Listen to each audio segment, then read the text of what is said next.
کچھ عرصے کے بعد یوں ہوا کہ جب صدف کی کالج کی تعلیم مکمل ہوئی تو اس کے ماموں اسلام آباد سے صدف کا رشتہ مانگنے ان کے گھر آئے۔ صدف کے والدین نے انہیں ہاں کر دی۔ صدف کا رشتہ اس کے ماموں کے بیٹے نوید سے طے ہو گیا۔ نوید اچھا خاصا پڑھا لکھا اور گورنمنٹ ملازم تھا۔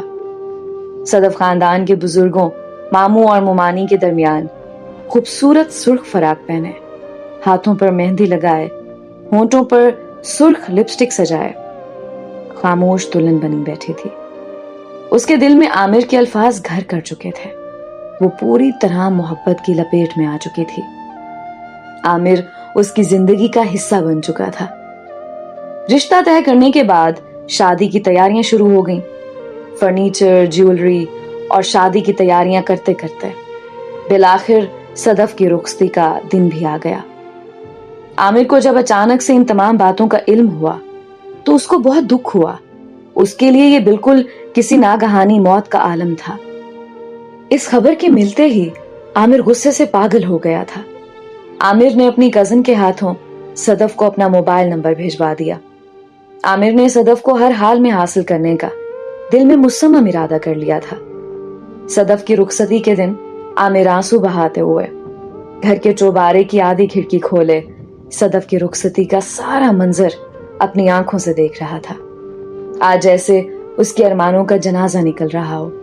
اس کی زندگی کی خواہشوں کو اس کی آنکھوں کے سامنے قتل کیا جا رہا تھا۔ آنسو بہاتے بہاتے اس نے صدف کو اپنی آنکھوں کے سامنے رخصت کیا۔ صدف کی رخصتی کے ایک ہفتے بعد صبح سویرے عامر اسی کھڑکی میں نظریں جمائے کھڑا، خیالوں میں صدف کی یادوں میں مصروف تھا کہ اس کے نیلے رنگ کے کوٹ کی فرنٹ جیب میں سے موبائل پر میسج کی آواز آئی۔ السلام علیکم، آداب۔ عامر، مجھے تمہاری محبت کا اندازہ اسی دن ہو گیا تھا جس دن آپ کا خط مجھے ملا تھا، مگر میں والدین کے ہاتھوں مجبور تھی۔ مجھے معاف کر دیں۔ آپ ہمیشہ میرے دل میں آباد رہیں گے۔ دعاؤں میں یاد رکھنا، پھر بات ہوگی۔ اللہ حافظ۔ عامر نے بڑے غور سے میسج پڑھا۔ صدف کا میسج دیکھ کر اس کی خوشی کی انتہا نہ رہی۔ اسے اس قدر خوشی ہوئی جیسے صدف اس کی زندگی میں دوبارہ لوٹ آئی ہو۔ اس طرح شادی کے بعد صدف کا عامر کے ساتھ رابطہ شروع ہو گیا۔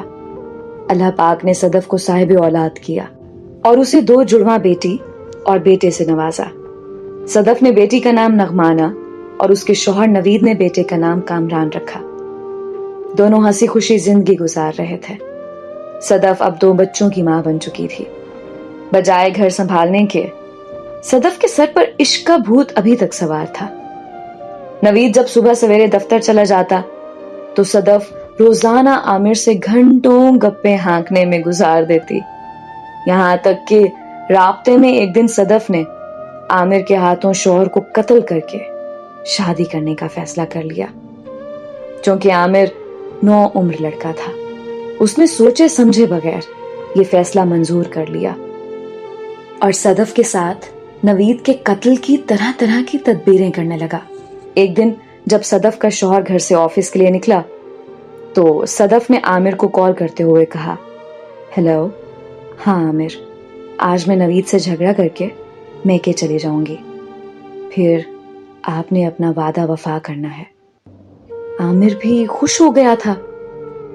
اسے یہ سمجھ نہ آئی کہ وہ جس کام کے لیے قدم اٹھا رہا ہے وہ اس کی ساری زندگی کو چند لمحوں میں تباہ کر کے رکھ دے گا۔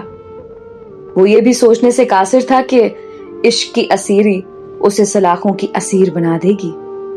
صدف کا شوہر جیسے ہی آفس سے گھر واپس آیا تو صدف نے پہلے تو نوید کے سلام کا جواب تک نہ دیا اور پھر موڈ خراب کر کے بیٹھ گئی۔ صدف، آج خیریت تو ہے؟ کیا گھر میں کسی نے کچھ ایسا ویسا کہا ہے؟ بتاؤ تو صحیح، نوید نے لیپ ٹاپ میز پر رکھتے ہوئے کہا۔ سارا دن دفتر کے علاوہ بھلا تمہیں کسی کی پرواہ ہے؟ صدف نے گرجتے ہوئے کہا۔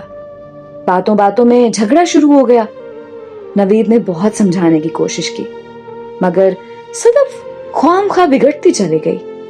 اس کے اندر کا شیطان عروج پر پہنچ چکا تھا، حتیٰ کہ صدف جھگڑا کر کے میکے چلی گئی۔ چند دن کے بعد جب معاملہ ٹھنڈا ہو گیا اور صدف کے روٹ جانے کی وجہ سے شک دور ہو گیا تو صدف نے عامر کو کال کرتے ہوئے کہا، ہیلو، ہاں عامر کیسے ہو؟ میں امی کے گھر پہنچ گئی ہوں، اب آپ اپنا کام شروع کریں۔ صدف نے عامر کو گھر کی ساری صورتحال سے آگاہ کر دیا تھا۔ رات کے 12 بج چکے تھے، ہر طرف خاموشی کا عالم تھا، تیز بارش ہو رہی تھی۔ عامر نے دوست سلطان کے گھر سے پستول اٹھایا اور نوید کے گھر کا دروازہ کھٹکھٹایا تو اندر سے نوید نے آواز دیتے ہوئے کہا، ارے 1 منٹ صبر تو کرو یار، آ رہا ہوں، باہر بارش ہو رہی ہے، مجھے چھتری تو ڈھونڈنے دو۔ نوید کو یہ علم تو نہیں تھا کہ باہر فرشتہ اجل اس کے انتظار میں ہے۔ نوید جیسے ہی دروازہ کھول کر باہر آیا، عامر نے اس کے سر پر گولی ماری، جس کے بعد عامر رفو چکر ہو گیا۔ نوید موقع پر ہی دم توڑ گیا۔ فائرنگ کی آواز سے محلے میں ہر طرف کوہرام مچ گیا۔ ایک راہگیر نے عامر کو نوید کے گھر سے نکلتا ہوا دیکھ لیا۔ اس نے پولیس کو اطلاع کر دی۔ پولیس نے عامر کو راستے میں ہی پکڑ لیا، حوالات میں بند کر دیا۔ تفتیش شروع ہو گئی۔ پہلے تو عامر نے زبان نہیں کھولی، مگر جب حوالات میں مار پڑی تو عامر نے پولیس کو ساری کہانی سے آگاہ کر دیا۔ سسرال والوں کی طرف سے بھی صدف کو اپنے شوہر کے قتل کا مجرم قرار دے دیا گیا کہ نوید کے قتل میں صدف کا ہاتھ ہے۔ عامر کو سزائے موت ہو گئی۔ صدف کا شوہر کے قتل کے بعد عامر سے شادی کا خواب ہی رہ گیا۔ دونوں خاندان تباہ ہو گئے۔ صدف ہر کسی کو گلے لگا کر خوب روتی اور اپنے فیصلے پر دن رات پچھتاتی رہتی۔ نوید کے قتل کے بعد صدف کا دل ہر وقت بے چین رہتا۔ دن بدن وہ شوہر کے غم اور قتل جیسے گناہ سے ختم ہو رہی تھی۔ ایک رات صدف خواب میں اس کے شوہر کی محبت مخاطب کر کے کہنے لگی، اب تجھے ساری زندگی رسوا ہی رہنا ہے، محبت کے قاتلوں کی یہی سزا ہوتی ہے۔ صدف نیند سے چیختی ہوئی اٹھی اور رو رو کر کہنے لگی، میں نے ظلم کیا، میں مجرم ہوں، میں قاتل ہوں۔ نوید، محبت، اے محبت مجھے معاف کر دے، اے محبت مجھے معاف کر دے۔